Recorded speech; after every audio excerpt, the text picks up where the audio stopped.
It's C-Doc Again is brought to you by Hackensack Brewing Company and their Imperial Pilsner Auga, which was created in honor of the legendary DJs The Awesome 2. It's also brought to you by Chuck D Spit Slam Record Label Group.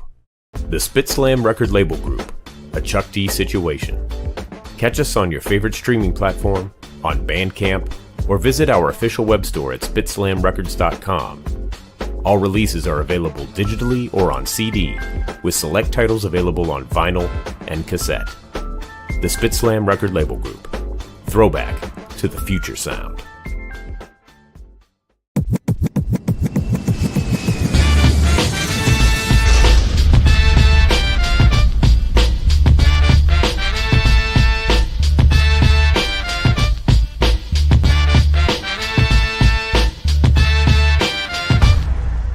It's C-Doc again. Yo, it is Tuesday night.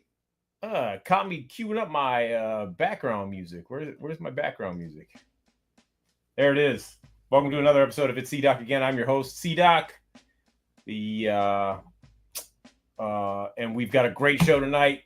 So excited to talk to our legendary guest coming on. But first, let's introduce the homies, the Stromies. First up, she got her start at the very first 24-hour all hip-hop radio station. I'm talking about KDAY in LA. Our lady from the heyday at KDAY, Jennifer O. Jenny. What is happening, peoples? What's good? West Side Jenny. West Side, right? Yes. I haven't done that in a long time. I know. I'm trying to get it back, you know? Holy crap. Trying to bring it back. West Side. There you go. So much better. There you go. Now I feel like we're, now the show can go on, Exactly. Yeah. Also joining us tonight, of course, the guy who has one of the dopest accounts on Instagram. If you don't follow him, you're a sucker. I'm talking about the Culture Clip King himself. Ladies and gentlemen, Ultramag 7. That would be me. What's up, y'all? That would be you. Yep. That would be me. That would be you. What's good, bro? What's going on? I'm chilling. Jennifer's holding down West Side. I'm trying to hold down the East Coast. There you go. The whole coast. There you go. Single-handedly. Yep. From the north to the south. Yeah. And all points in east between. to the west. Yeah. And all points in between. Yes, sir. Deal. Yeah, so we're just going to get into it because our guest is here. And like I said, shout out to Flatline, who's was going to try to make it. If he may pop in later, we'll see. I know he's on the move today. But in the meantime, in between time, come on now. Our guest needs no introduction. Even though we're gonna do some anyway. Yeah, come on. Holy shit. Yeah. Jennifer's cursing. Yeah. Well, that's it. What else are you gonna say? This we're talking about one of the OGs in this. All right, whatever. I'm gonna stop talking. I'm gonna let him talk because he's got the stories. He's got the tales. Ladies and gentlemen, please welcome to the show, Scorpio. How you doing? One love. Definitely, thanks for having me on your show. It's nothing but love, and it's always an honor, yes, to still be recognized. After all of the years. So it's nothing but love. Right. Nah, thank you for being here, man. Yeah, it's all love. What's good? What's going on these days? You've been busy. Every time I try to get up with you, you're always on the move. Yeah, man. I'm like, it's the classics, man. The classics is almost back in style, especially for every place else in the world. You know what I mean? So we travel so much. We blessed. I don't want to take it for granted. Yes, to be like an artist, that was here before it was even on records, and to still be able to travel the world now it's a blessing, man. It's almost unbelievable. You know what I mean? Because I could still remember like yesterday that we was just doing it in the parks for free, and we still traveling the world. So it's an honor. I mean, like legends like Chuck D, Flame, You know, all of the groups, you know, it's a pocket for us. It might not be the pocket where we always in social media in front of everybody, but it's a real serious worldwide cult behind the scene where people constantly want to hear the classics. So yeah, it's got to be something, man. Like, because I can only imagine you guys doing this stuff in the parks as kids, just having fun because it was a thing, with no idea that 40, 50 years later that you were still going to be doing this around the world, you know? right. Right. I mean, to be honest, man, when we was doing it, you know, and I'm quite sure a lot of artists, we just wanted to be like, you know, yes, ghetto celebs, man, you know, do it for the girls, have a little bit of money to go to White Castle every once in a while, you know, and that was really our whole vision. You know, we had no vision outside of just doing it for our neighborhood. It was just like, you know, when people was, you know, like when girls play double dutch or brothers play scalesies, rap was like another game like that for us, where we just thought it was a block thing. We didn't even know other people was checking for it like that, because it was something that we was just doing it, you know, and we was doing, and it wasn't really, we wasn't doing it for other people, to be honest. It's just for our neighborhood. Yeah. Yep. Wow. Do you remember the like what was the impetus? Like, who inspired you to write rhymes, to start rhyming?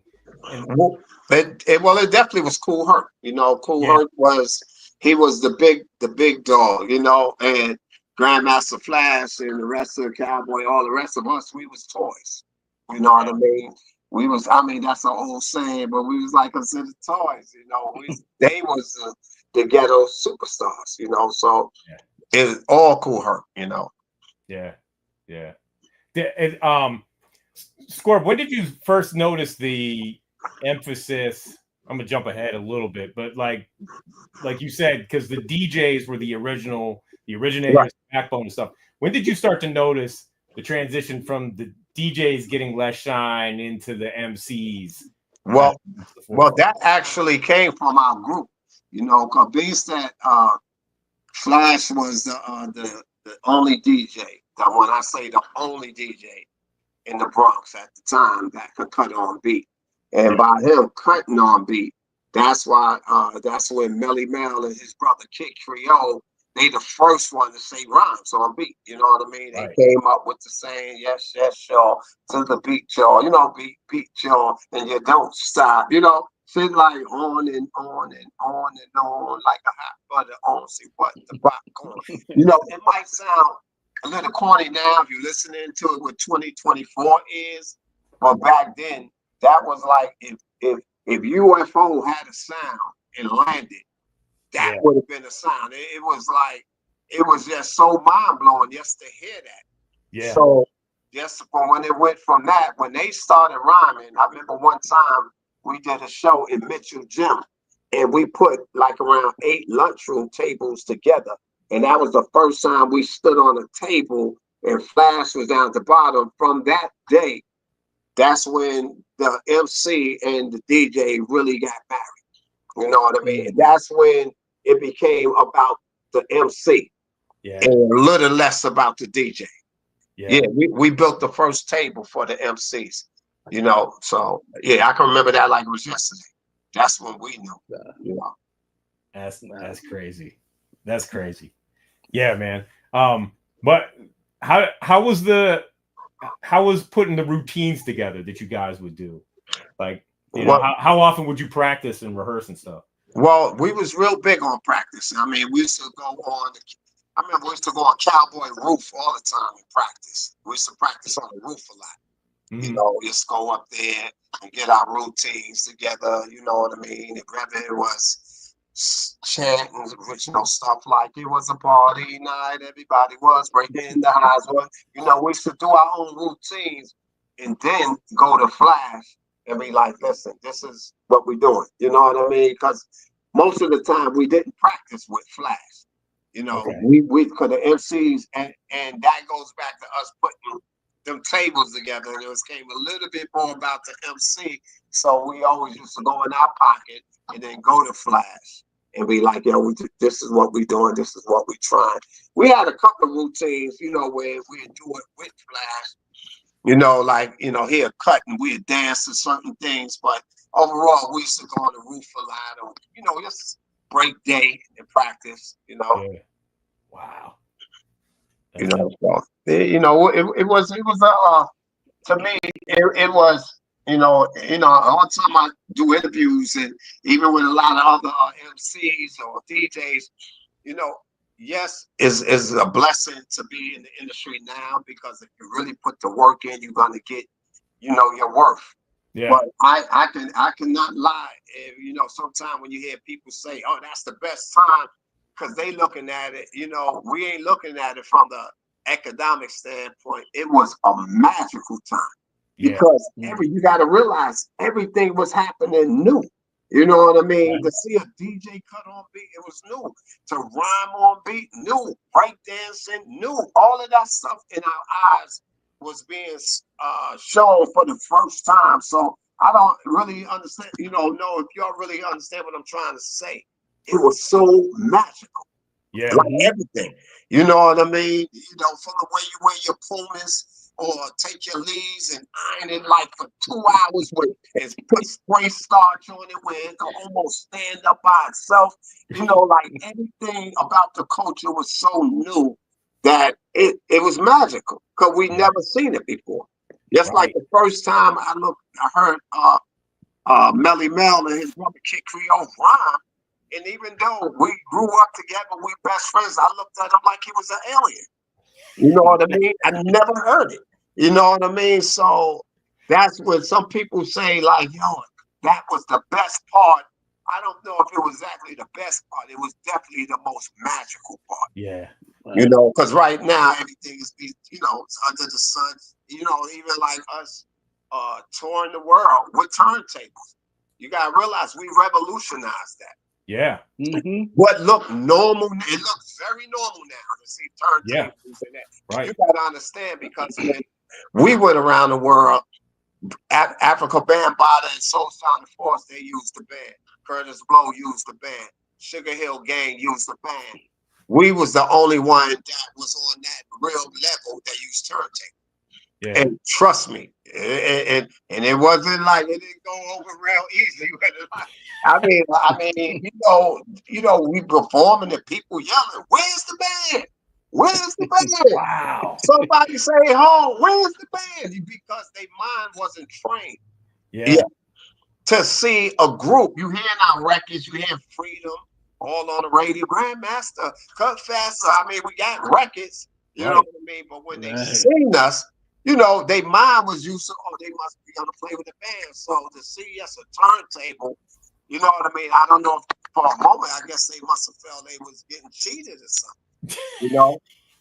I remember when Flash did his first record, is The Adventures of the Wheels of Steel, and all it is him cutting a lot of different records. So mostly all of the records that they sent out all around the country, all of the DJs and radio stations sent them back, because they kept saying they thought there was something wrong with the record.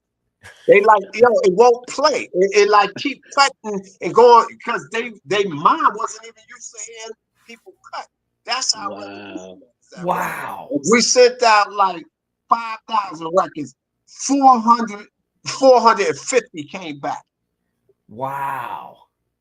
So so that's how new it was. You know what I mean? No, you know what? That totally makes sense, because I remember the first time my dad heard, what was the record? But he heard scratching on a record, and he was like, "Why is that record all messed up like that?" I'm like, no, that's how it's supposed to be. Exactly. But people didn't know that. Yeah. Now you're talking about people that haven't really experienced the hip hop culture yet. So like people in St. Louis, Michigan, Iowa, they getting it for the first time hearing somebody cut a record. Yeah. It was like, what the fuck? You know what I mean? And they sent the record back. They just kept sending them back. So it took time for it to catch on, because I don't know if you all remember the Adventures of the Wheels of Steel. Flash was doing it. Oh yeah. He was killing it. Oh yeah. Well, it was too. They didn't catch up by then. You know what I mean? Yeah. They didn't catch up. It had more response when we played live, because they got to see him do it live. Before just putting a record on and you hearing him like Queen, doo-doo-doo, you know what I mean? Doo-doo-doo, you know what I mean? Doo-doo-doo, doo-doo-doo, doo-doo-doo, doo-doo-doo, doo-doo-doo. Well, you know what I mean? It was like, what is going on here? You know what I mean? So it was magical though, but that's what it goes back to that, you know. So we did a lot of things, and I'm not saying that to brag, but we definitely we knocked down a lot of doors. Oh yeah, come on, man. You know? You gotta take the props where you can. Yeah. Now we locked down a lot of doors. You know, only reason I don't like saying it, you know, because a lot of our people from our era, that's all they do is like, yo, we was the first this and I never want to be that dude. You know what I mean? Because you'll hear a lot of the old school cats, man. You know, they like, yo, we was the first to do this, and we was the first. You know, I'm trying my best not to say it to come off like that. Yeah, because that's corny to me. You know what I mean? Got you. If you have to say it, that you still need some work to be done. You know what I mean? Where's Daddy-O when we need him, so he can say, I was sitting on the stoop at the Ansar Allah community, and somebody walked past with a Melly Mel and the Furious. Yeah. No, I seen his interviews when he say that. He said, you know, I remember that when he first heard Flash cut and then Mel rhyme, and it goes back to I say, you talking, it was really magical. You know what I mean? It was wow. You know what I mean? Score. I mean, saying all that, and we know the innovations that come from you guys and started it and everything. Do you feel underappreciated with that? I mean, I know you Rock and Roll Hall of Fame and all this, but from hip hop, do you feel underappreciated? I mean, you know, if I look at it through, to be honest, if I look at it through the eyes of people that's just on this money grab thing, you would feel like. But to be honest, you know, I feel overappreciated, because any place that I could go on a planet Earth, or any place, like if I live in Atlanta, if I'm driving, I stop at a stoplight and the car next to me is playing hip hop. Everywhere I go, they you know what I mean? So even if they don't know me, I could turn over just like this and hear the fruits of my labor, or the seeds that I planted all around the world. You know what I mean? From Australia to Russia to London. And that not only is they rapping and loving our culture, but they done grown another branch and rapping in their own language. Yeah. And you know, and I know the original recipe came from our block. Not just the Brooks. I'm talking about our block, where me, Melly Mel, Kid Creole, the Cowboy used to break day. That was one of our pathways into manhood in our sick little head. If we could break day and like we feel like we men, you know what I mean? You know, we 14 and 15, 16 years old. And it might seem like, yeah, why your parents let them out? But you know, it's a different time back then. You know what I mean? It was when the whole neighborhood raised you safe. It was no gangs and all of that craziness, and you know, you basically on your stoop. You know what I mean? Yeah. Get on your stoop. So, you know, your mother and them, they know you're so, you know, it's break it down. You know, so. Yeah. Wow. Hey, speaking of records, so what was because we're talking about before, you know, there's 1, 2 records, and then you guys get to make your first record. Right. What was that? Was it still like trying to wrap your head around, like, because we're talking about a live thing, and then trying to translate that into an actual recording. To be honest, it's like even before Sugar Hill made a record, you know what I mean? People used to always come to us and ask us to make a record, but we couldn't really wrap our head around it. That's why we gave Miss Rob so much respect. for being a visionary to do that, because we would use some rocking parties for 3 and 4 hours. Right. We just couldn't wrap our head around how we gonna bring all of this to a record for 4 minutes. You know what I mean? When we rocking the party, we do routines, flash cutting, he doing the beatbox, we performing, we doing routines. We just couldn't see it. Yeah. So, you know, so it took when Sugar Hill did Rappers Delight, believe it or not, as an adult right now, we can appreciate that record. But when we first heard it, we couldn't stand that record. You know what I mean? And that was the one, that's what really put the fire up on us, because we really felt like we knew all of the crews. We didn't know them. You know what I mean? And so we felt like like we really felt like, who is this doing our thing? Because that was our thing, like in the mob terms, you know what I mean? It's like it's our thing, you know what I mean? So we didn't know them, and they was doing our thing. You know what I mean? They was even saying some of the rhymes that we created. So it was, that's what made us, we gonna go in the studio. We really went to go to the studio just to bust their ass. Because you know what I mean? It was so competitive back then. Yeah. And to hear a crew that nobody know, it was a slap in the whole Bronx face. And you couldn't get away from it. It's like, every cab, every living room, every elevator, every place, it was there. You know what I mean? Now, as an adult, I can appreciate. Matter of fact, us in the Sugar Hill, we tour a lot. We go on stage together and everything. But back then, it was like the worst thing we ever heard. Yeah. You know what I mean? And the rhymes was, it wasn't, the rhymes was so 101, like. But I guess it took that record, the easiest rhymes on earth, to really be introduction to the world. You know what I mean? Because our thing was a little more intricate.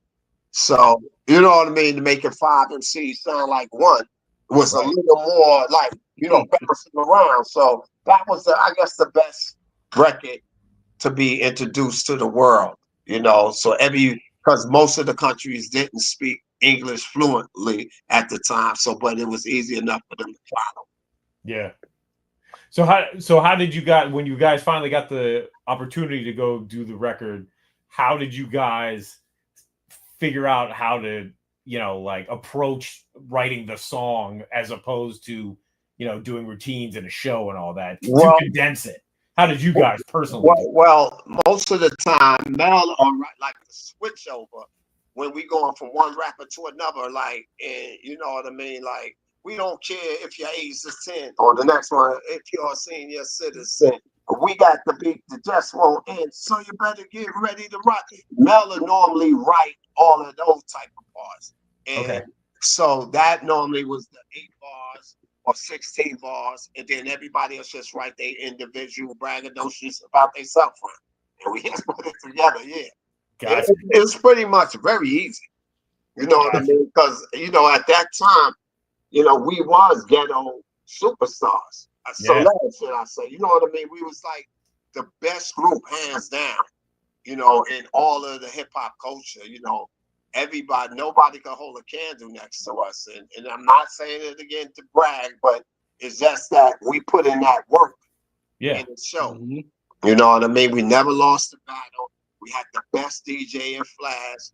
Mel was one of them, Cowboy was one of the best crowd responders ever. You know what I mean? So when you hear stuff like somebody say, "Ho," came from Cowboy. The word hip hop was invented by Cowboy. You know what I mean? So we brought a lot of the word beatbox come from our camp. It's a lot of things that came out of the original blueprint and template of how to record, how to rap and everything came from our camp. Having the first guy to rhyme on beat, rather having Flash, the first guy to cut on beat, then the guy that's rhyming on beat, Cowboy, the best crowd responding, saying, somebody say "ho," naming the culture hip hop. Cowboy was the one that gave the beatbox his name. A lot of people don't know that. Flash used to play the drum machine, but it was Cowboy the one that said, "I wanna I wanna hear the beatbox.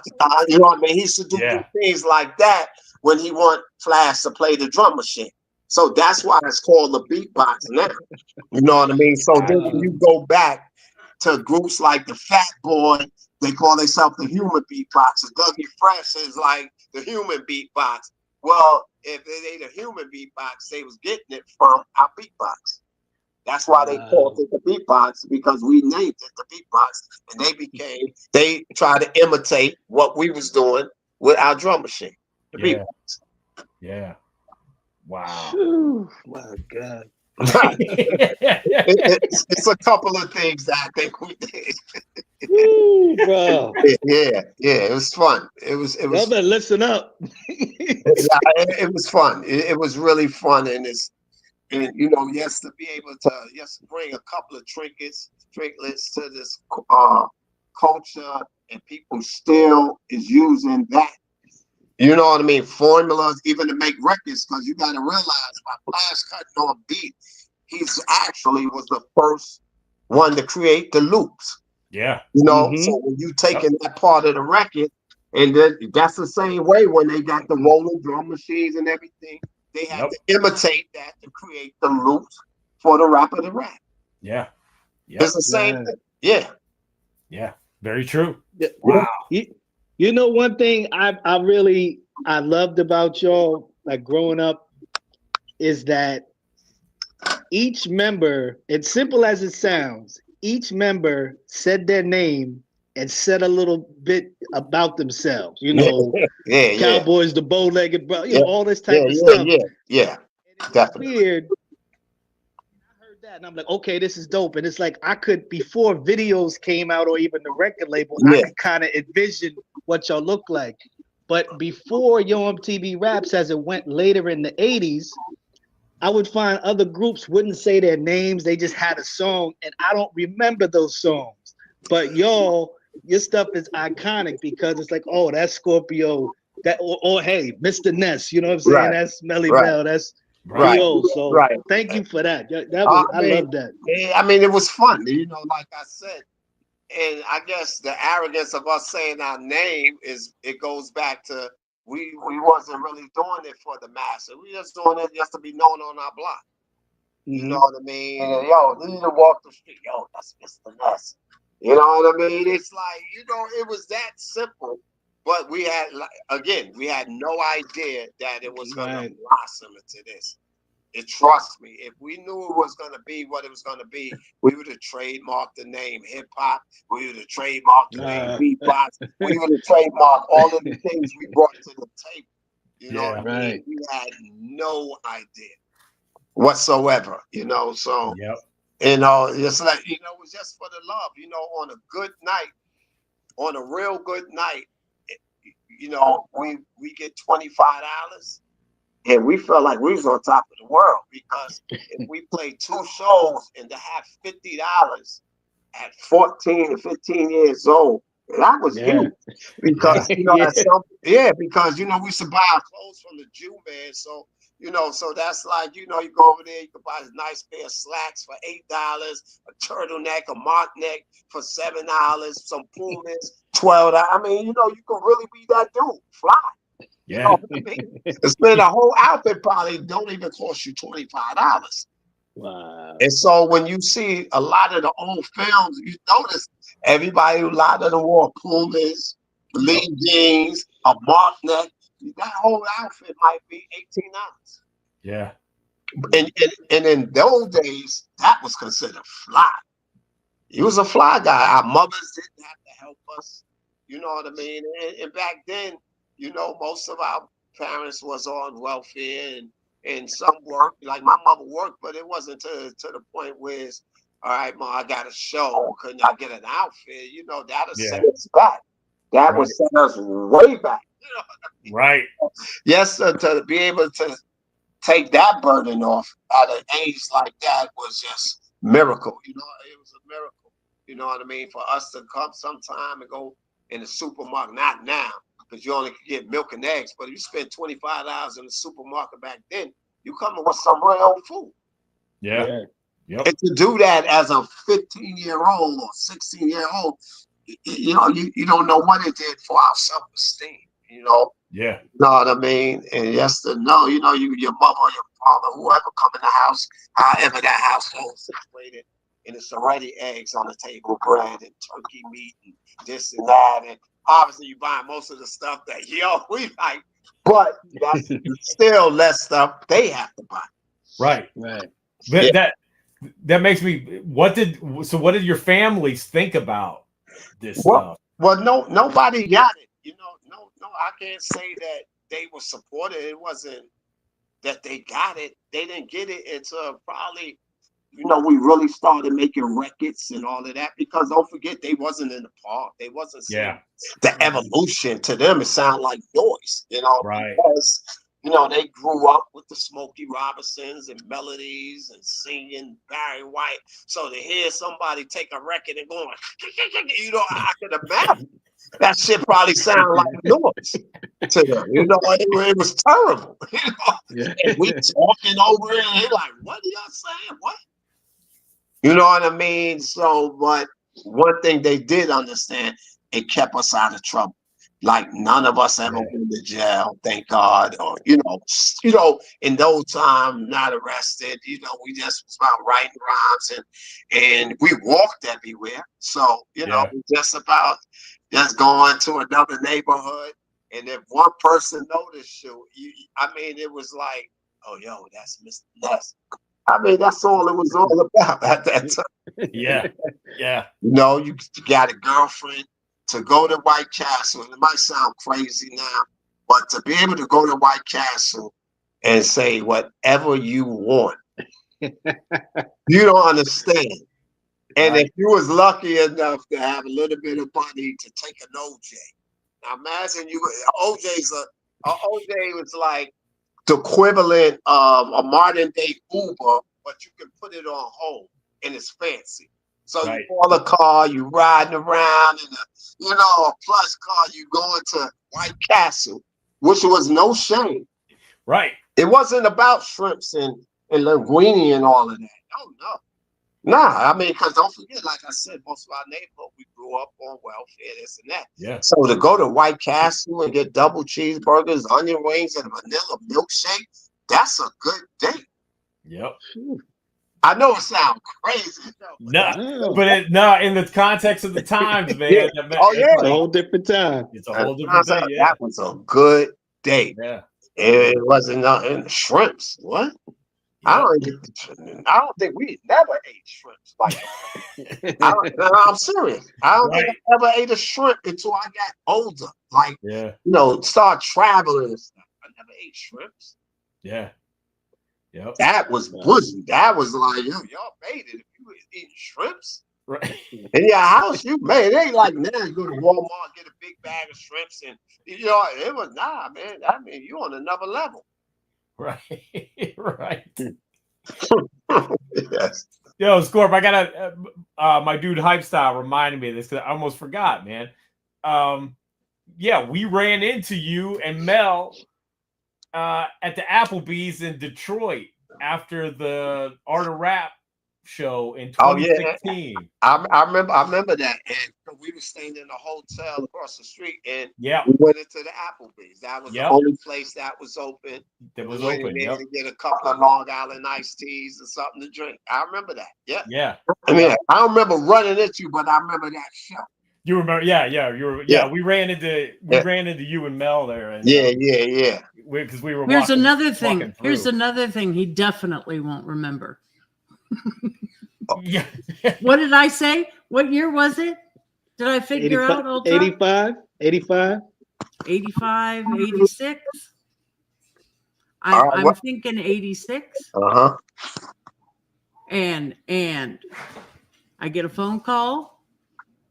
Jennifer, Mel, and they're asking for you. And I had to walk upstairs. Very different people. Definitely not wearing the mock necks and the Right. Now we probably was wearing whips and chains and spikes. Yes, that was at KDAY. Yeah. Yeah, now KDAY, I mean, we always salute KDAY because I think they was one of the first radio stations that take a chance on hip hop. Yep. You know, in LA, they We was were like the only huge. ones. Yeah, they was huge. KDAY is like if you was played on KDAY, you made it. You know what I mean? Like coming from the East Coast, we really appreciate that because you know they broke hip hop on the West Coast. Mm-hmm. You know, they personally broke hip hop on the West Coast. KDAY. Yep. Yeah. We sure did. So thank you for your We sure did. services. Yeah, thank you. You're more than welcome. Yeah. Yes, absolutely. Hey, Scorp, can we talk about We Rap More Mellow? Yes. That how talk about how that record, because they put it out on the younger generation, and Right. what was all that about? How that happened? Somebody conned us into doing a record, and that even proves like how much they still didn't believe in hip hop because we had one of the greatest names on earth, Grandmaster Flash and the Furious Five. But Yeah. they were like, oh, y'all the younger generations. You know what I mean? So I guess they was trying to blend it in like we the young, and it didn't work. It was terrible because we didn't know. We knew what we was doing. They didn't know how to put the right music behind. You know Gotcha. what I mean? So we let this guy con us into going into the studio, and as you notice, most of the lyrics from that record is on Super Rapping. Yeah. So when we went to do with Bobby Robinson, and then we was able to do it how we wanted to do it, and we had a band play, 7 Minutes of Funk. Yep. You know what I mean? And then that's when then it kicked in a little better, And once even though it's not a huge record, but that was one of our routines that we used to do in the park off the drum machine. It was a party night. Everybody was breaking, classy on the beatbox. Yeah, we used to kill it. So we just brought it to, when we did it, we just brought it to the record label. So it's a real cultural type of record. Those that know about it, they get into it. It's actually my most favorite record. I like doing that better than the message and all of that. Wow. Because that is the true essence of Grandmaster Flash and the Furious Five, where you got Flash cutting, you got us harmonizing, you got us passing the mic back and forth and saying our individual words. That was the whole aura of Grandmaster Flash. Even though the message is a huge record, but it still didn't capture the essence of the true Grandmaster Flash. So the message was actually to us, it was the gift and the curse. It was the gift because it opened up so many people that didn't like rap. You know what I mean? Really, wow. But it was the curse because it was the beginning and the end of the true sound of Grandmaster Flash and Furious. Yeah. But Score, what's crazy to me is Mel's rhyme, a child is born with no state of, it's on Super Rapping. Exactly. Yo, Mel was crazy with it. Yo, Mel was so far ahead of his time. You know what I mean? Because he wrote that rhyme when he was about 15 or 16. When the rest of us is talking about, the best, rock the best, I'm this, I'm that, I'm this, I'm that. And to have a rhyme talking about a child is born with no state of mind to the ways of man. Crazy. God smiling on you, but he frowning too. It's only God knows. That's crazy. Yeah. I mean, it just changed. That rhyme gave birth to all of the groups like Public Enemy, the Dead Prez, the Rock, it just gave birth to all of those people that wanted to say something besides talk about their something. It was that rhyme Pacific matched with that record, the message. It created a whole different lane of rappers that never knew that they could talk about stuff like that. Yeah. Mm-hmm. And talk in your normal voice, because everybody else, like a lot of the other rappers, You know, a lot of the other groups like the Fearless Fours and the they used to always do things with their voice. You like, like let's do it. I almost make that Right. a fucking sound. So that was the worst one that and Chuck was saying, because I heard him say it on many interviews when he first heard Mel's voice, knowing like that's what I want to do, and I want to do it like that because he was his regular voice. Yeah. You know what I mean? It wasn't none of that. Let's do it. It wasn't none of that bullshit. You know what I mean? Yeah. Yeah. When you guys got the opportunity, when you came to the message, you guys got to do the album. Right. What was that like? That's it. Because you've been doing singles for so long, or whatever. Yeah. Was it a natural progression, or were you guys kind of like? I think that stuff came so easy to us because you realize when we did the album, maybe it was about 83. We've been 82, I think. We've been in the park sharpening our skill ever since 78. Yeah. So, for us to go, because just like I can remember like yesterday when Sugar Hill recorded they record Rapper's Delight, and the band members after we went over there, they told us that took like all day and night to record that. You know what I mean? So, and the only reason they brought that up to us is because when we came over there and our first record was Freedom, we asked Miss Rob, that's Sylvia Robinson. We asked her, they like, okay, we're gonna do the record, and we asked them like, do you got 5 microphones? If they looked at us like we was from Mars or something, we're like, yeah, we need 5 mics. You know what I mean? And it's like they looked at us strange, but they got the 5 mics. We lined it up, and when the record came on, boom, somebody, you know what I mean? So you want the party, say party, come on, man. What you hear is one take. Wow. One take. It's from Mel's, from the very beginning to the very end is one take. It's not no punch, and not no and stop here, let me go. So when you hear it all, when you hear us, we don't care if your age is 10, if you're a senior citizen, you know what I mean? You got to beat the just won't end, so you better get it ready. When you hear all of that, it's one take, and then when you hear we go from that, the Mel says rhyme, I say my rhyme, then we go back into the Grandmaster, cut faster, all of that is one take. Now, when we came out that booth, for us, it's nothing, because that's what we do. Right. When we came out that booth, they was looking at us like if we was aliens. Like if we was aliens. It was the first time they really, even though they recorded Sugar Hill, but you got to understand, they was a put together group. Yeah. So being that they was a put together group, they naturally didn't rhyme like that.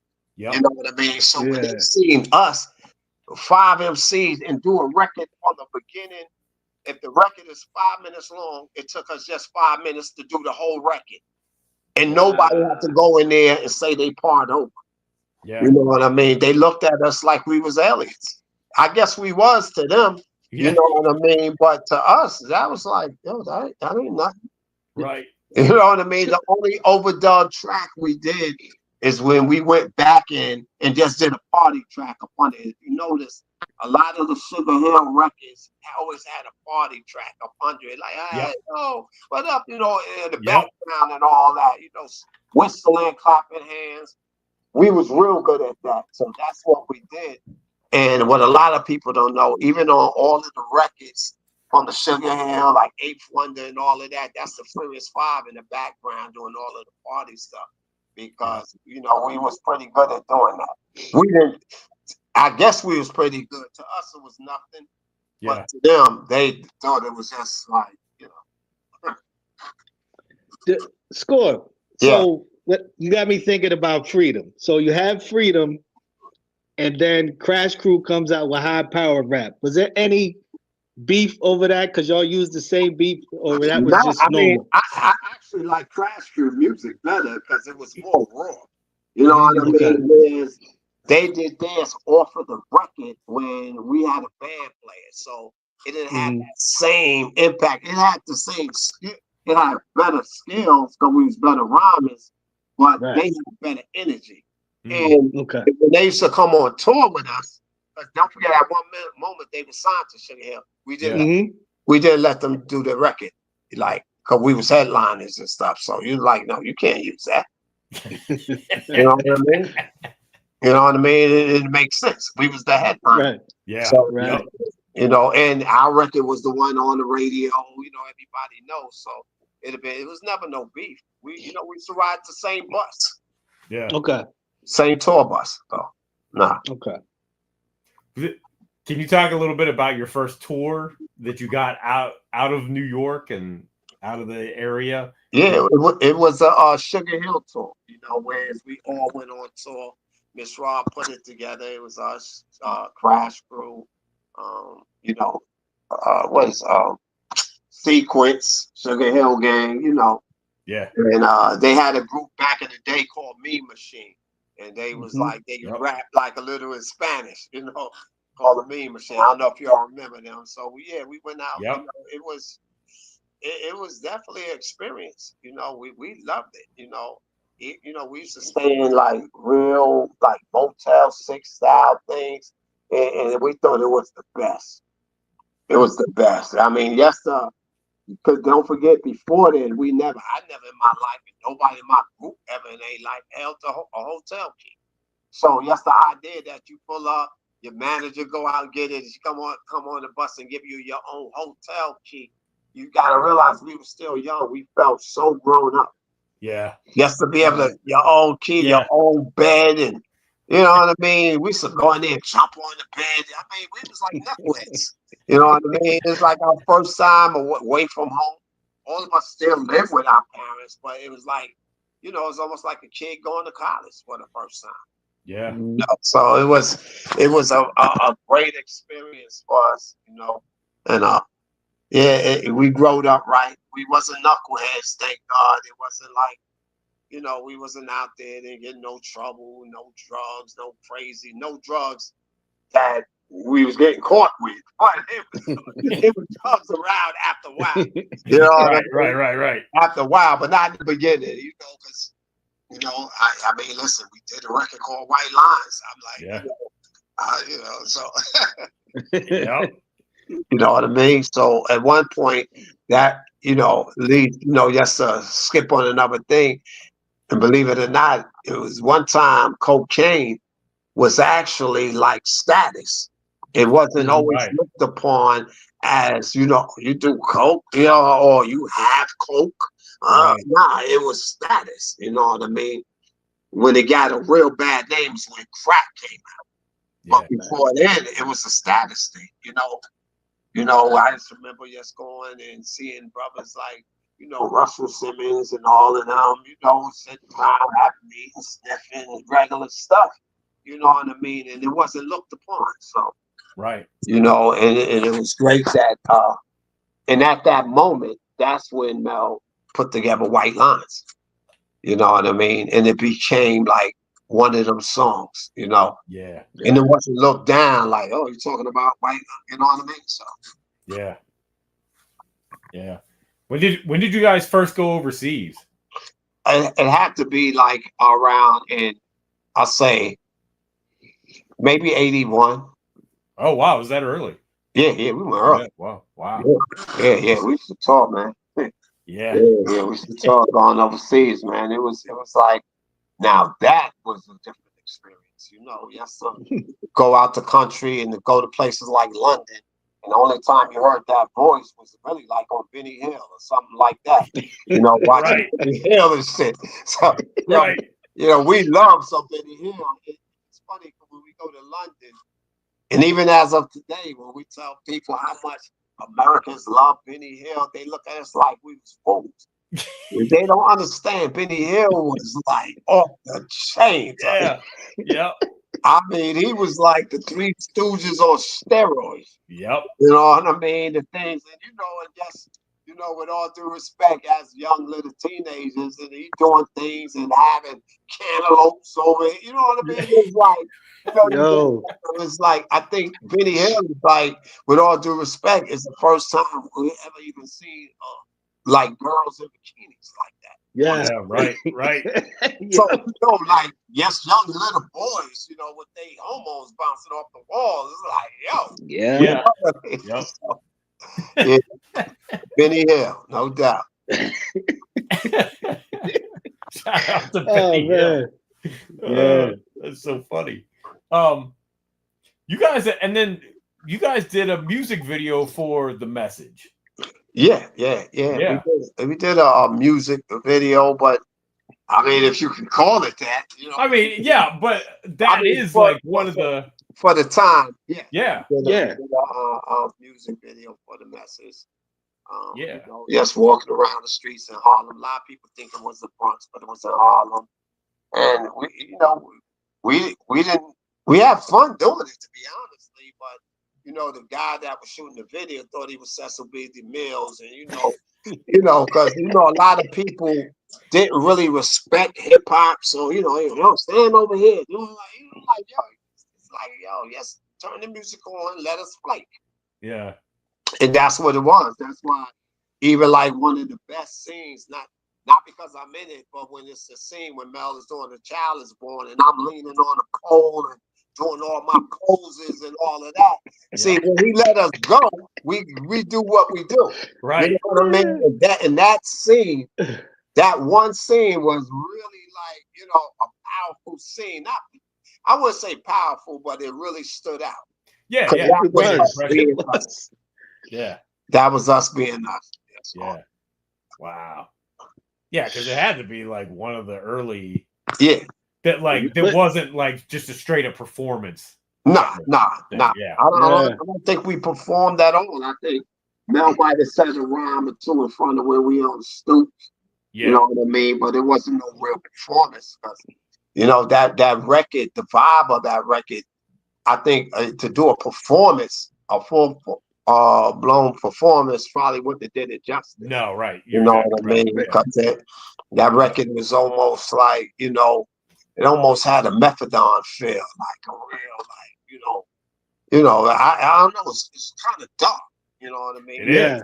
Very much. It's like dark, you know what I mean? The music, everything. So yeah. That record opened up so many doors for us. And like I said, that's why I said that record is the gift and the curse. Yeah. Speaking of The Message, how did Duke Booty, get his verse and like the rest of y'all? It's just like him and Mel. Because we all hated that record, and nobody wanted to do it. Wow. That's why we couldn't stand that record. None of us wanted to do it. Miss Rob begged us to do it. We didn't want to do it. None of us wanted to do it. Cowboy Raheem, nobody. Wow. And the reason why Mel is on it, because he basically said, like, well, Miss Rob, I know, when she get passionate about something, she gonna give it in its full. So he said, okay, well, I don't really believe in that record like that, but I believe in you, so I'll go try it. And that's why Mel and Duke Booty's on that record.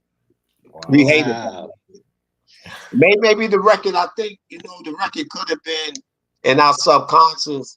It could have been too real for us. You know what I mean? Because, when you talk about broken glass everywhere, people, stairs don't care. We were still living that. Yeah. And we walk outside, broken glass. I used to live in 14, 20. Every time I get in the elevators, it's piss, it's this, it's that. And then it could have been just too real. We like, yo, nah, man, it was too real for us. Yeah. That was our life. You know what I mean? My mother tow truck car used to get the tow truck, man, repossessed my car. All of that we lived. We was living that then.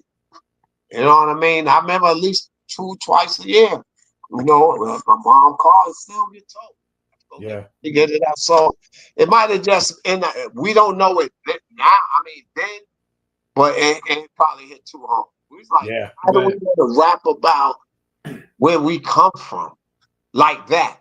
Normally we'll rap about ourselves, like bragging, I'm this, I'm that. Right. That was actually rapping about the way we live.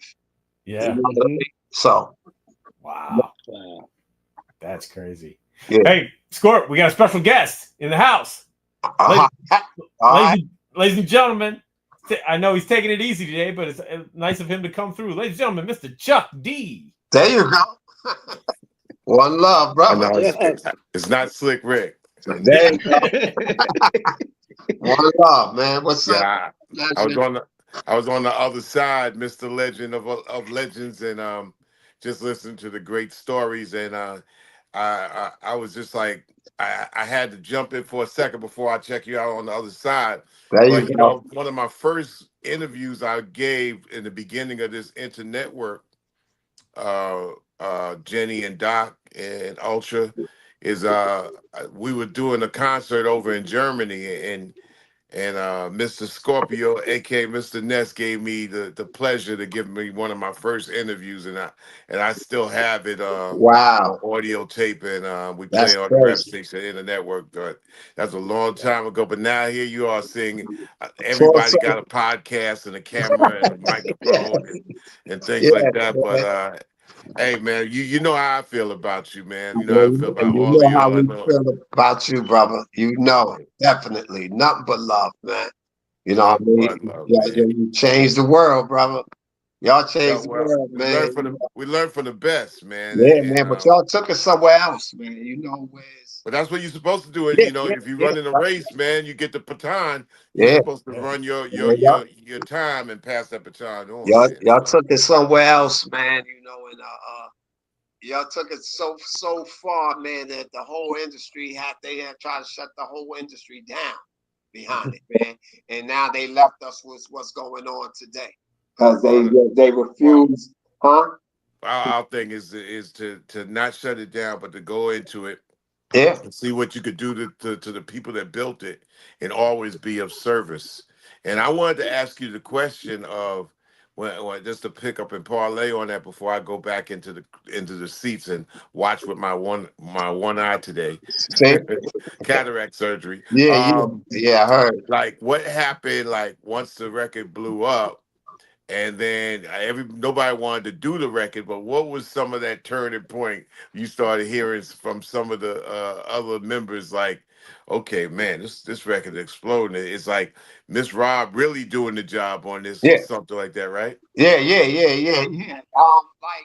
when it was a turning point, I guess we was able to just look at that record through other people's eyes. So when we first heard it and stuff, we was looking at it through our eyes. You know what I mean? Like I said, it was too real for us, man. You know what I mean? That broken glass, pissy hallways, we was living that every day. So by traveling the world, not even the world, just traveling out. I can remember like one time we played in Hollywood, California. The first time you go into Hollywood, and anybody that's an artist know when you come from the East Coast, when you go to Hollywood for the first time, for some reason, you really feel like you made it. Just seeing palm trees and all of that was like just so like, like you walking into a TV set. Like, and we pulled up in the Hyatt Regency, and then I remember Muhammad Ali was coming out to drive. You remember how the Hyatt was that was on Sunset, and they had the little, coming out like the garage. Right off the street. Yes. And he stopped. He said, hey, I know you guys and this and that. And when we turned around and seen it was Muhammad Ali, you could imagine what that did for our self-esteem. You know what I mean? Wow. Because just for him to notice who he was, you know what I mean? And say, yo, that record is a bad record, this and that. Because, no matter what, we still took our little thing from Muhammad Ali without him even knowing it. Because, just looking back, he was the first one to talk in that talk. You know what I mean? Even though Kool Herc was our heroes that was in front of us, but Ali was still that dude, and for him to recognize the little kids that still live in the Bronx, even with that record, it was amazing. I think that was the biggest turning point where we doing something right. Wow. You know, so I think by seeing Muhammad Ali, we really embraced that record then. You know, that's when we really got out of our own personal ego and really understood that it was way bigger than us. And, you know, because of the words. Then we listened to the words on a different level. We understood it then, you know, and understood that it wasn't that don't push me close to the edge. It was just what so many people was living and going through it. Whether you're just working in the supermarket or whatever, everybody was on the edge. And we got it then. We didn't get it before. Yeah. Wow. Well, what would you say? You know, like right now that everything is on cameras, phones, it's popping up on YouTube and footages. How many video ideas that you guys talk about? Because, you know, once the 82, 83 start happening around, you Right. know, the video idea, let's get you on New York Hot Tracks, or let's get you Right. on this different country show or whatever. Right. How much it seems like footage is popping up everywhere from back then. What have you Yeah. done, like film wise, that you think might come up out of the crate somewhere? Well, I definitely think more more outside of America, more the inside of America.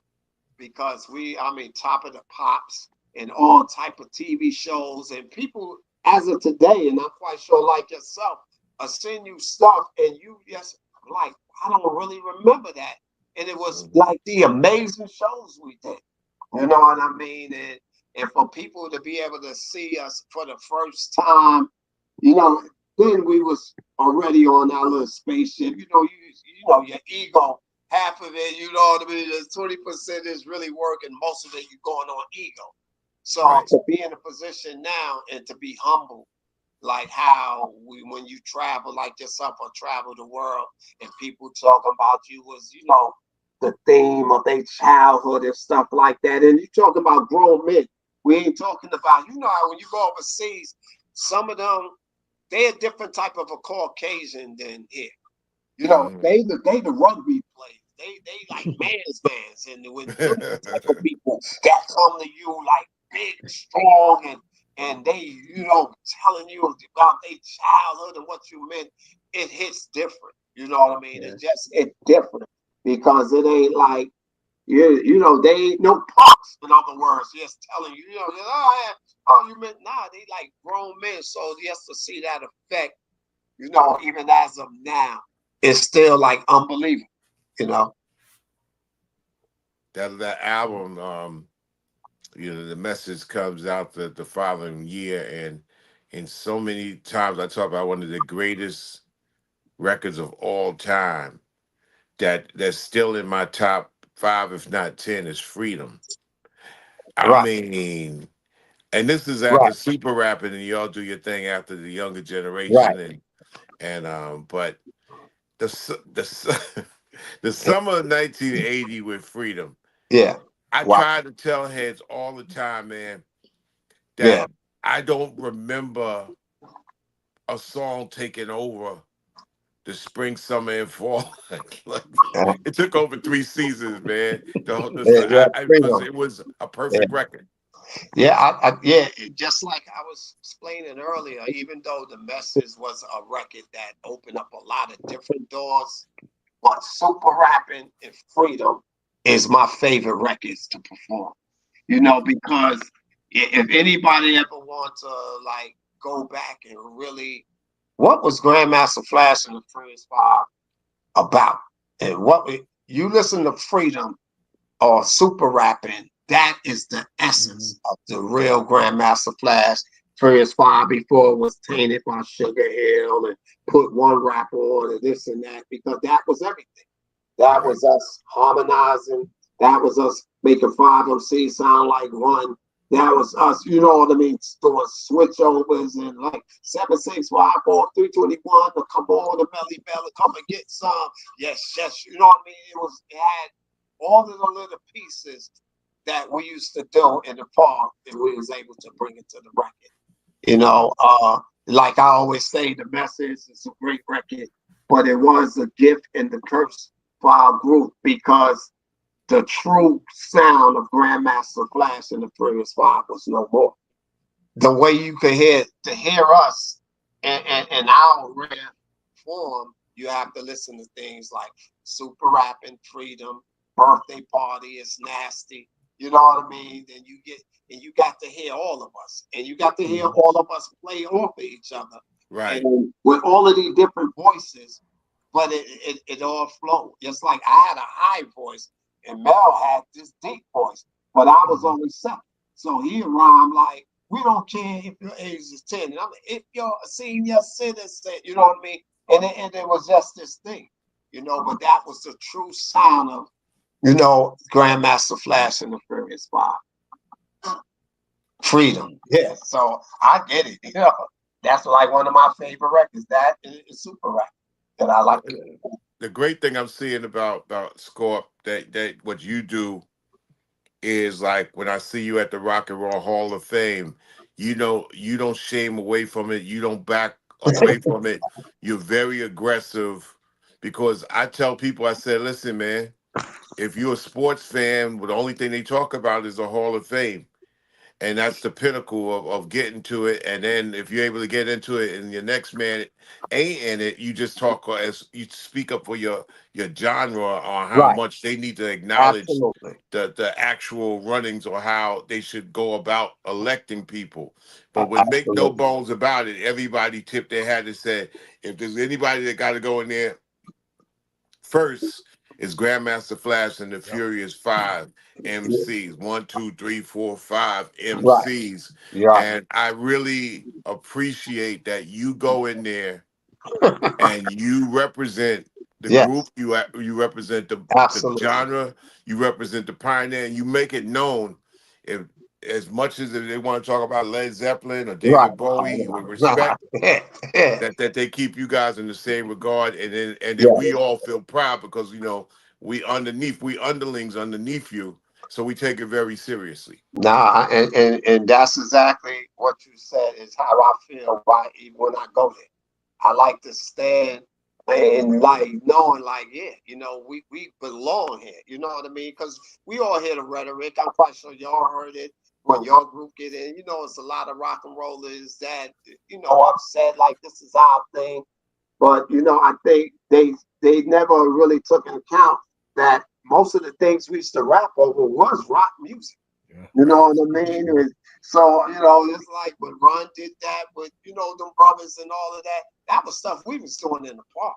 You know what I mean? Way before the record. So I guess they didn't want have us because we was taking over everything else. When I say we, I don't mean us as our group. I mean us as a culture. You know what I mean? So they that's the last thing they had to themselves. So I get where they coming from, but it only made it, more bigger. Right now, Rock and Roll Hall of Fame is a beautiful thing to be part of that alumni. And for anybody that, if you ever get a chance to go to Ohio, to go to Cleveland, if you just a music fan and you walk through the Rock and Roll Hall of Fame, and you see all of the elbows that, like, you will see a Public Enemy, then right over there you will see, you know what I mean, Johnny Guitar Watson, and it's just to be just a part of that alumni is amazing, So, I really feel good always representing that, because by me representing that, I'm not just representing hip hop, I'm representing that whole piece of music. I'm part of that, and you're part of that, and everybody that's in is part of that. I'm glad they took a chance and just recognized what we was doing worldwide. Because we are musicians. They don't want to look at it like that, and that's where I think the big disconnect is, because we didn't actually play instruments, so they felt we didn't belong in. But we are musicians. That's how you can play a guitar, piano, and it can make you feel a certain way. Chuck D can say something with words and make you feel a certain way. And it's all about feeling a certain way. Yeah, the rock and roll, they acknowledge all that. When you tell them that they all got it from the blues. Right. When the blues musicians used to put one chord up against an old shack, play the one chord and hit those notes with their voices. Yeah, It's the yeah, same thing. It's full circle, man. yeah, So yeah, the yeah. education, man. Every time I see you score up at the Rock and Roll Hall of Fame, I'm like, go get it, man. Get everything they have to offer, man. Yeah, yeah, It's almost like yeah. it's almost like taking advantage of the AARP Oh yeah, oh if you could absolutely. get it, right? And I take advantage of that too, personally. Yeah, right. Yeah, I'm like, what? I'm like, that's all I gotta pay? Yeah, I'm at a Yes, yes, and in a heartbeat. this education is necessary, especially for our genre, who Yeah. kind of like doesn't want to always expose that it could be in some real corners and real situations that are quite difficult, and there's so many organizations that all you had to do is knock on them like, "Yo, what's up?" I mean, that's why even the Hip Hop Alliance, where I'm over there with Curtis Blow and Right, right. Karis and Yeah, Light and people like that, is just to open up other organizations that automatically do this for musicians and other artists of other genres and backgrounds. And when I see you, Scorp, you're the best representation. I feel it. thank I always feel that you, my elder man. pioneering hip hop bro got a great way to look out for Yeah, us. yeah. Thank you, brother. You know, I just, I really still feel I'm in the game, man. You know, I know how a lot of brothers tap out. I really feel I'm in the game, man. I like putting on my little clothes and you know, still look like, you know, I'm ready. Yeah, where the stage at, and just go there and be there and represent our culture. Hey, lock up with my man C Doc, man. Listen, he'll make an album out of you, and you and Mel get with C Doc, man. And listen, See, I'm trying to tell you, man, hey, man, the way they do the way Doc does pioneering artists, man, like man, none other. And Ultra is the ultimate video master that actually ties all that footage together. wow, And Jenny, Jenny is the jet setter that basically right. is the best PR person when it comes down to it. There So you go, man. the Yeah, resources are right here, bro. yeah, I know, man. I always see and hear all what you're doing for all of the brothers. Sometimes, cause Daddy O lived down there in Atlanta, and Yes. sometimes we get to talking, and you know, your name just keep coming up, man. You be pushing them, man, and I just love to just see how them brothers just still passionate. You know what I mean? Because I just love to see that passion. Because people don't understand. For us coming from, you know, all of them years, and just to have the passion is a beautiful thing. You know what I mean? When you still just want to be out there performing and ain't listening to none of the naysayers or saying, "Oh man, y'all need to sit down, man." We just getting ready to start to stand up again. We have Yeah. fun with this. You know, we really enjoy it. You know, still, we really enjoy it. That's great. We got always the passion of making it happen in construction, because for the longest period of time they kept the money from all of us. Right. But it's just like a piñata. We keep hammering away with Yeah, the love, absolutely. the desire, the craft of it, Yeah, and the piñata breaks and it's all over the ground for there you go. everybody to To grab grow and get from their those piece. seeds. So Yeah. that's what it is. I'm going to sign off, All but right. it's Peace, my my honor brother. and my pleasure, sir, You already know and I also love to you, the man. show and the crew. Nothing but love. None but love, bro, All man. right. You're the best of all time, man. Thank Thank you, you. brother. You too, man. Thanks. Peace. Peace. Scorpius, we wrap it up. Yeah. Anything you want to tell anybody about what you No, got working on, what you got coming up? no, it's not even that, man. I just want to come and spread love. You know what I mean? That's what's It's up. like, you know, when it comes, it'll be the perfect time to announce it. So right now, I just want to come on this and spread love, man, because you know, you blessed us, man, with your music, how you Oh, did yeah. it, and remade that project 2025, man. So it's nothing but love. It's an honor for me even to come and be on your platform, man, because we just, you know, exchanging love, man. It's a Yeah, love thing, man. It ain't even about me selling nothing. You know, I ain't man. got nothing to sell, man. Just want to give some love away. No, it's beautiful. Anytime, you're always welcome. And thank you for the No, opportunity thank of y'all, getting man. to work with you Miss guys. KDAY over there. Miss KDAY, the boy. hip hop to the West Coast. Nothing but love, brother. Nothing but love. Y'all did that. You know, whatever level you played in that station, y'all did that. Y'all brought East Coast hip hop to the West Coast. Yes, we did. That's Yes, you we did. did. And my brother is nothing but love, man. So again, thank y'all anytime. It's nothing but love. Thank you, Scorp. All right, Appreciate it, bro. peace, y'all. Thank you. Thanks, brother. Yeah. Woo. Man, Yeah. fantastic. It's a history lesson. Yeah, That's what you call a legend. yeah, Oh, yeah. That's a Hands a down. legend. hands down. Yeah, no doubt. Yeah, come No on. doubt.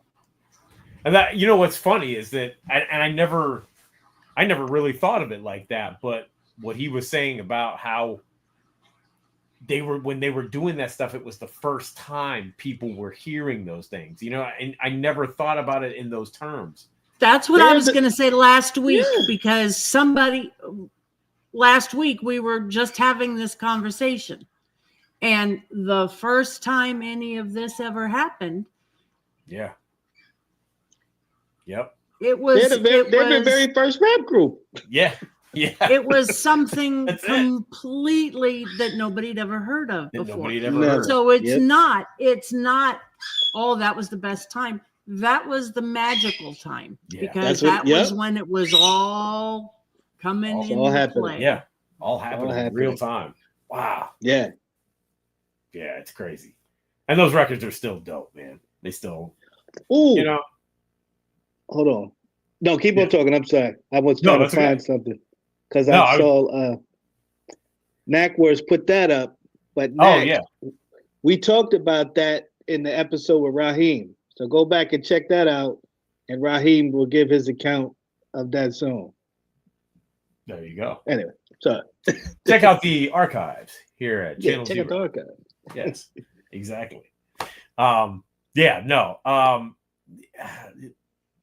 It's just because now we're looking at it through a historical lens, but to think back to that time, like when it was like just happening, so funny that they send out the records and they're sending the records back because they think They're sending the defective. records Yeah. back because they think You know, there's that's- something yeah. wrong with them. Yeah. Yeah, it's hilarious. But it's like, oh my God, yeah, of course they would think that because they're not, they have no expectation. What in the hell was that? Yeah. Right, What was that exactly. noise I just heard?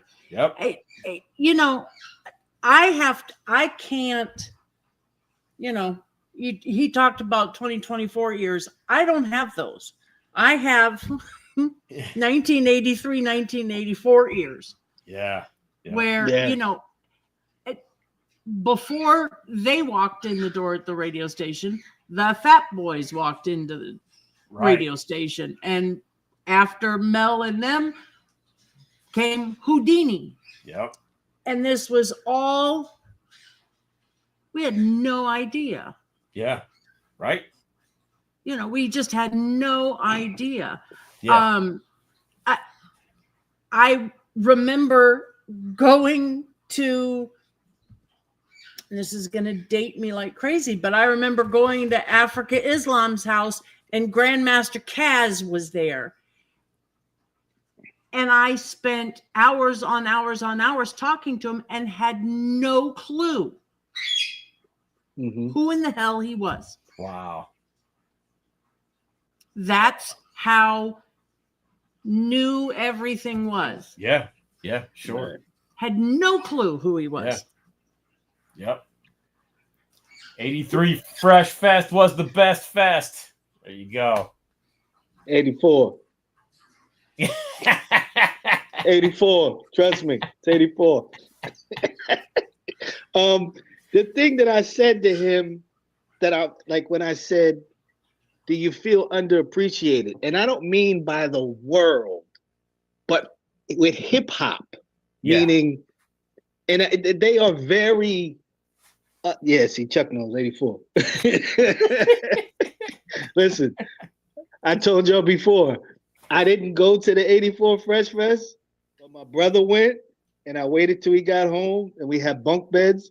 He told me the whole. I lied for years and told people I went to the Fresh Fest, and I had a poster. So when I went to college, I put up the poster. I'm lying. Yeah, I saw Houdini come out on scooters and the Fat Boys. Because you knew the story. I knew the whole thing.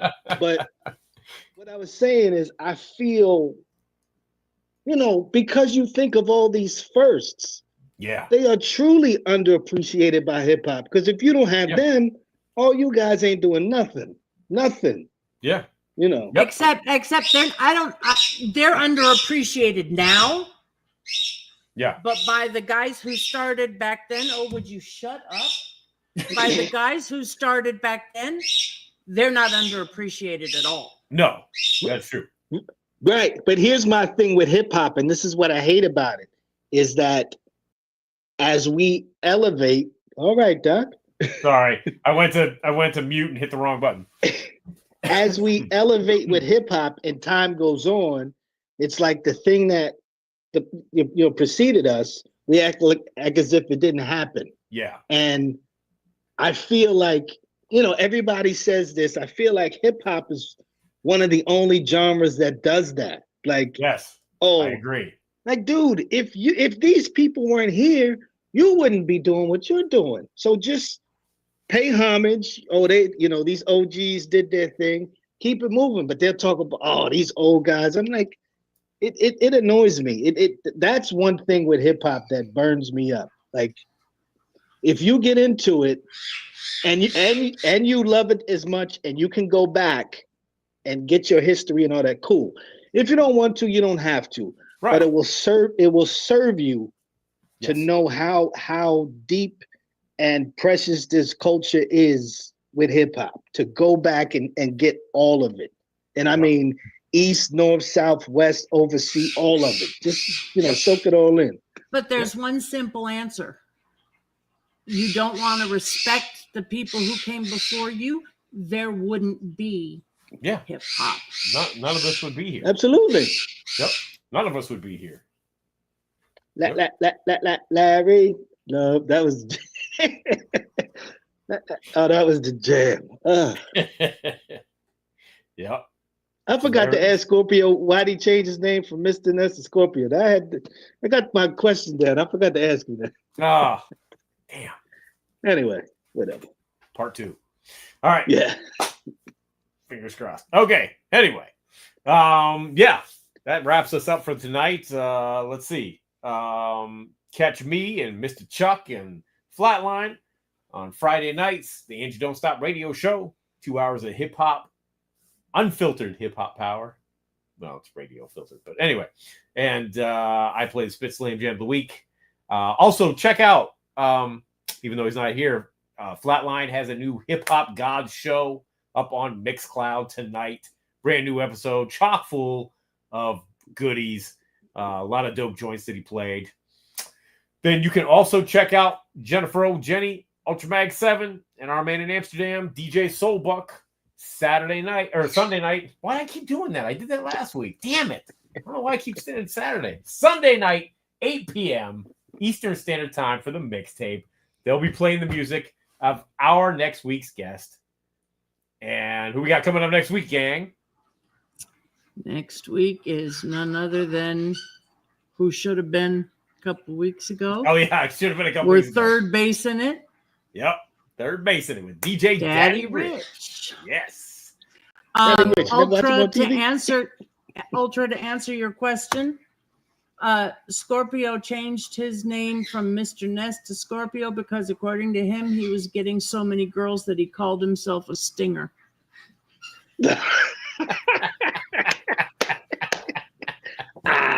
Scorpio. Oh, thank you for that. Yep, there you go. So, there will probably, I'm guessing, I don't know for sure, but there may very well be a new episode of Body Hat Weekly with Mocha Only and Dave Sy tomorrow night. If you guys are East Coast peoples are still up at 11 p.m. Eastern Standard Time. West Coast peoples a little more manageable. But they snuck in a new episode last week. I just happened to hop on, and we talked about Q-Tip's Amplified album. So if they're on and it's something I know, I would love to jump on. Okay. Well, see, last week would have been me. I loved Amplified. Oh, see, that's why I jumped on, because I saw they were going to do Amplified. I'm like, oh, I'm there. Dilla. Yeah, come on. That record's dope. They'll probably do something I don't even know. Right. Tomorrow. Right. But yeah, so they may have a new episode tomorrow, so check them out. And join us with Daddy Rich next Tuesday. Hopefully. So hopefully he doesn't have to change the schedule again. But yes, we should be back here. We will be back here with a new episode. And thank you for everybody watching live and everybody watching on the replay. Please like and subscribe to Channel Zero. We got plenty of dope stuff always coming your way. And download the Bring the Noise app. And yeah, salute to everybody. And we will see you next week for another episode of It's CDOC again.